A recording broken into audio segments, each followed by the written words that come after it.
মংলা বন্দর আছে বাংলাদেশে, এটা হচ্ছে আমাদের উজুর শিপিং পোর্ট। আমাদের যেই জিনিসগুলো 40 দিনে বা হচ্ছে 1 মাস সময় লাগে বাংলাদেশে যেতে, সেই জিনিসগুলো কিন্তু এরকম নদীপথ দিয়ে যায়। এই যে আমার পিছনে দেখতে পাচ্ছেন যে ট্রেনে করে এই যে জাহাজে মাল ভরা হচ্ছে, জাহাজে মাল লোড করা হচ্ছে। তো এই জিনিসগুলো সরাসরি না দেখলে হয়তো অনেকেই বিশ্বাস করতে চায় না যে শিপিং বাই শিপিং কীভাবে হয়। তো শিপিং হচ্ছে আমাদের এখান থেকে নদীপথটা খুব কাছাকাছি, যে কারণে শিপিং করতে খুব একটা ঝামেলা হয় না।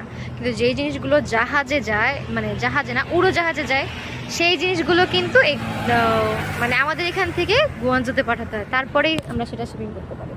তো এই যে রাত্রেবেলা পরিবেশ দেখতে সুন্দর, চারদিকে কোনো হইচই নাই, নিরিবিলি পরিবেশ, নদী দেখা যাচ্ছে অনেক সুন্দর।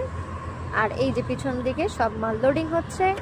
আশা করি জিনিসগুলো যখন দেশ বিদেশে পৌঁছে যাবে সবাই জানতে পারবে। কিন্তু সমস্যা একটাই, কেউ রিভিউ দিতে চায় না।